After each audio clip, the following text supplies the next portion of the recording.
Welcome to the Southwest Florida Real Estate Update, hosted by the York Group of Downing Fry Realty. Our show will bring you the most up-to-date information on the local real estate market, presented by leading experts in the field.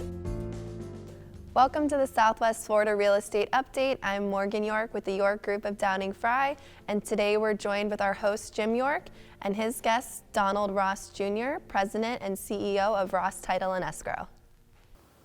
Thank you, Morgan, for the introduction. Don? Jim, welcome. It's been a long time. New season, bigger and better. Bigger and better. 10 years we're celebrating Congratulations together. on surviving the past year. Yeah, I lost a little weight, but hey, Don, for the viewers that haven't know about your new office and a little bit about you, can you just tell us a little bit about it? We're on Vanderbilt. We're right in the middle of Realtor heaven, I think. We've had Downing Fry, Premier Plus, John R. Wood, all on Vanderbilt. It's the Galleria Mall. The exact address is 8950 Fontana del Sol Way, Suite 101. It's the Downing Fry building right across the parking lot. There's Premier Plus, there's Domain, there's John R. Wood. So I'm told there's approximately 2,500 realtors just in that little area, so we're loving it. And tell us a little bit about your staff before we go into the show here. God bless my staff. That's all I can tell you. Especially working with you, right? I'm no prize, believe me, and my wife will verify this, and my kids too. But they've been with me forever. We have 8 now. We're hiring more. Janet, 35 years. Her daughter, 25. They know to the minute how long they've worked for me. I'm typical man, they got to tell me. Don White, 10, 15. Her daughter works for me. I have the whole family, and then we have a whole new group of 19 to 30-year-olds, just so I can speak that particular language. So, Don, let's get into the show and talk about today. One topic is about what's happening with closings, because it seems like everything is in chaos, or maybe not in chaos, but every bit of real estate in Florida is for sale. Yep. You got people moving from all over the country, all over the world. Interesting byproduct, the demographic from 30 to 50, they're moving too. They can work remotely. So, a year ago, 3 of our 4 children lived in other states. By the end of this year, all 4 will be here, and it's because of this. So it's not like the last time in 2004 or 5, that time period where it was investors. This is end users. This is people my age who are younger who want to retire earlier. It's people like my children who are 30 to 40, your kids, that same age. They're all moving down here. They want to be with us for some unknown reason, probably because it's free babysitting, if I had to guess. So how's this affected the timeline of closing? It has slowed everything down. You go back to last March and didn't know if we'd have a business. Nobody knew. Everybody's applying for PPP money and government aid and so forth. Then you shift into almost a blind panic. Let's buy something down south. And for us, it was like from May right until now. And my staff, as great as they are, and as long as we've been together, they've been working 7 days a week. I know, because I'll stop in on a Sunday, and they're there since last June. So the volume is huge. I've received phone calls from other attorneys asking if I could handle their overflow, and for some of them I did in the beginning, then it got to be too much. They're personal friends. I wanted to help them out. Right. I get phone calls. I live on Marco, so I get phone calls from attorneys on Marco. Can you help me? Can you handle some of our closings? They can't handle them all. So there's pretty much everybody in town is booked solid, and if they're not booked solid, there's probably some reason for it. So how many days should we should be putting down for a closing estimate? 30, 60, 45? You're in a tough spot because the seller wants the money yesterday. Right. But realistically, to get it done right, it's the end of June, early July. And it's not just me. It's getting estoppel letters. It's getting surveys. It's getting inspection companies. It's getting repairs done. It's getting a title order. Right. A estoppel letter, for example, in the past would take 2-3 days. It can take as long as 30 right now. And an estoppel letter, for people who don't know, is a letter from the county saying this person has paid their taxes and this is what the bill is, or if it's from a condo association showing this is the maintenance and the person's up to date and there's a special assessment. So it's something that's necessary for every closing, regardless of whether it's cash or a mortgage. So, and contingencies are going out the window. I mean, you're making cash offers, even if you're getting a mortgage. And honest to goodness, I think I spend half my natural life dealing with out-of-state lenders who are inevitably slow. Well, for me, I can only speak for myself, about half the problems with cash closings tend to be out-of-state lenders who might be working from home in California, and this happened actually last weekend when I was in Georgia. The lender was in California, the buyer was in the west side of Upper Manhattan, and the realtors were here, and we're doing a conference call while I'm at baggage claims in Atlanta, on a cash closing where the lender just didn't have it together. So they're slow. I mean, everybody's slow. Yeah, I don't use any state lenders with our clients because it's too much chaos. But okay, let's move on to the next thing. Let's talk about multiple offers and how are people handling that?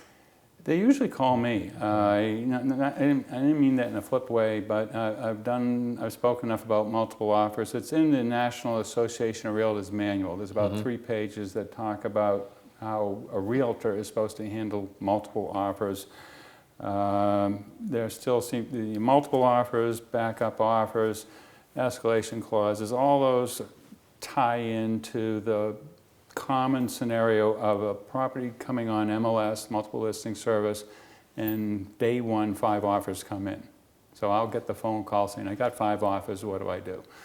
And I'll go through my standard, you need to submit all offers. You're legally and ethically obligated to submit all offers, even after you have a signed contract. There's case law on that. A lot of folks don't know that. Might sound silly, but having an offer after a signed contract is in might prompt a seller to terminate the existing contract if they've passed a financing contingency period, or if there's some other contingency period, or it might affect the seller's willingness to make certain repair requests. If they know they have an offer in the wings for more money, they're going to be intentionally difficult. I'm not fixing that light bulb, that's 2 cents. Just to provoke the buyer.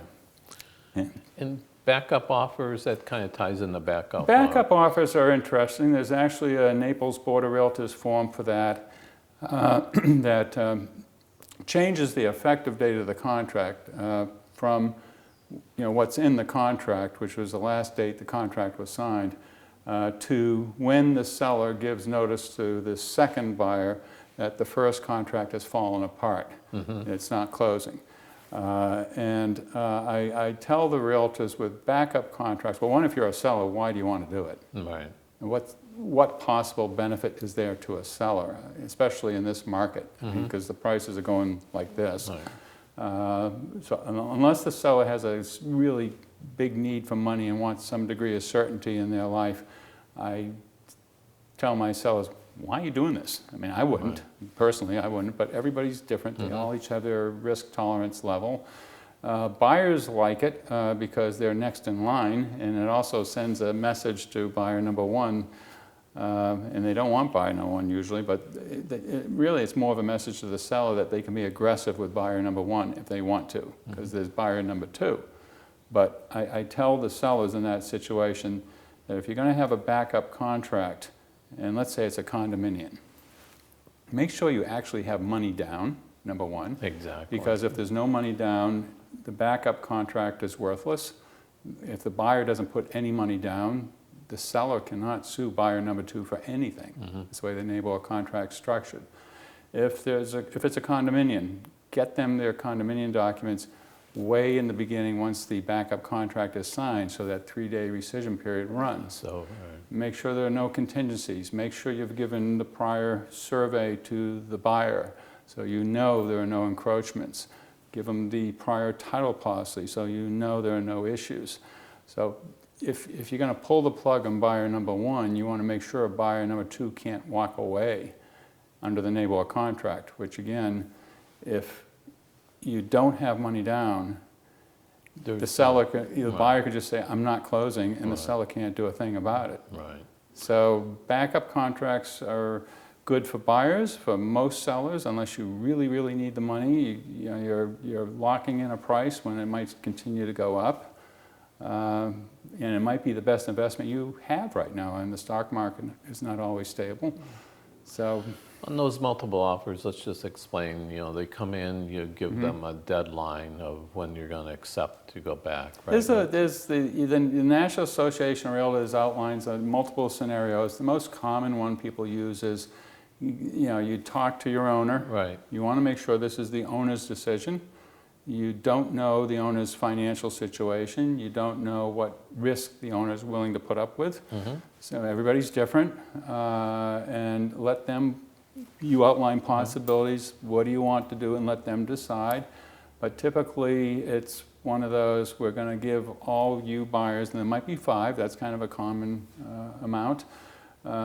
Make your best offer by 5 p.m. tomorrow, and my seller will decide. Now, I tell the realtors, make sure you save the cover email to your client of each offer, because the agents who lose out on the selling side tend to wonder if their offer was submitted. Right. And you want to maintain your reputation and defend yourself against any ethics or legal charges. You want to show you gave it to your owner. So save the cover sheet in your file. Submit all the offers, even after something's signed, and let your owner decide. They might pick somebody because they spoke to them on the phone and they like them. I've seen that. They might pick someone because they feel morally obligated to honor an oral price, which I've seen. They might pick somebody because it's a family member, a friend, somebody in the building they like who's rented there before. So let's just clarify one thing. 5 p.m. the seller accepts an offer, okay? That doesn't mean that the buyer cannot submit another offer afterwards and just keep it on the table. Yes. So that means right? I agree with you 100%. Yep. In fact, I had one yesterday where a realtor called me thinking his offer wasn't submitted. Right. Because he checked, I think the accepted offer was a good $80,000 less than what his client was offering. In fact, the realtor told him, according to what he told me anyways, that the listing agent told him, don't bother submitting the offer. I've heard that before. You don't before. stand a chance. Right. And I said, well, it's impossible to prove they said that. Right. They'll deny it in all likelihood. But just go ahead and submit the offer in writing anyways. Right. And occasionally you might get a buyer who might look up the owner and just call. I mean, realtors can't do that, it's unethical, but buyers I've seen do it just to make sure their offer was submitted. Because you get the occasional bad apple out there who will play that game. Well, Don, I think you did a wonderful job on the show today, and I think hopefully we've helped some people understand what were our topics we talked about closings and multiple offers and backup offers, and I look forward to you coming on the next show. Well, thank you, Jim. Thank you for having me. Thank you for tuning in today, and we'll see you next week. Thank you.